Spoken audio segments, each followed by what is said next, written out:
Imagine this. It's early 2026. 7 European leaders release a joint statement. But who are they condemning? Not Russia, not China. They're repointing the finger at the United States, the very nation that has shielded them for over a century. The trigger: Washington shows interest in Greenland.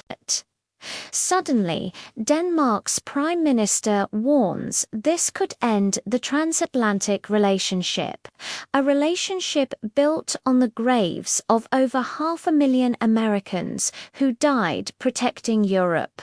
Leaders in France, Germany, and Britain, who spent decades letting their own defenses rust while relying on American power, join the chorus of condemnation. This isn't about Greenland.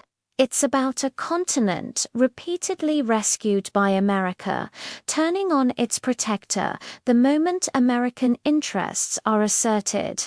To understand this, you have to understand the price America paid for Europe, a price measured not in dollars, but in blood.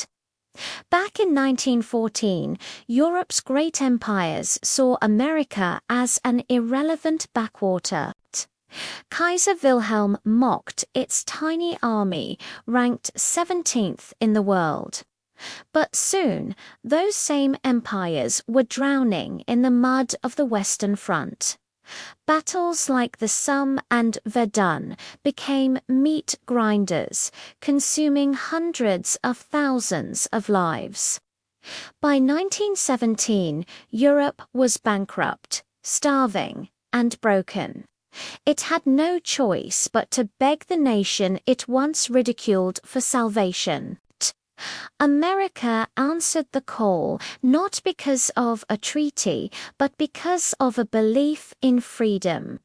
It mobilized millions of men, sent them across a submarine-infested ocean, and shattered the stalemate in brutal fights like Belleau Wood. The cost was 116,000. American lives, young men who died to save nations that had sneered at them. And how did Europe repay this sacrifice?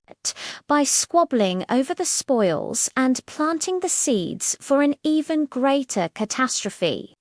In the years that followed, Europe disarmed and pretended the danger was gone. America, exhausted, withdrew. Then, history rhymed. Europe collapsed again under German aggression. France fell in weeks. Britain stood on the brink. Once again, the continent depended on American rescue. And once again, America answered. We became the arsenal of democracy, supplying our allies and ultimately liberating a continent at the cost of hundreds of thousands more American lives. But then we did something unprecedented. Instead of punishing the defeated, we rebuilt them with the Marshall Plan. We defended Berlin. We founded NATO and spent trillions during the Cold War, shielding Europe under our nuclear umbrella while they built lavish welfare states, assuming our protection was a permanent entitlement. When the Soviet Union fell, so did European defense spending. Promises to NATO were broken. Dependence on America only deepened.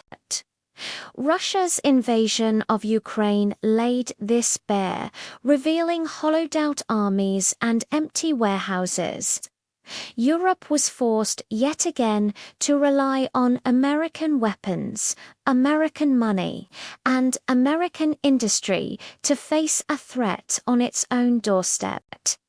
And now, after a century of sacrifice, European leaders who failed to meet their own commitments have the audacity to condemn America for simply looking out for its own interests. It reveals a relationship built on dependence without responsibility, where protection is expected, but sacrifice is for others to make. The real story isn't told in press conferences. It's written on the headstones in American cemeteries across Europe.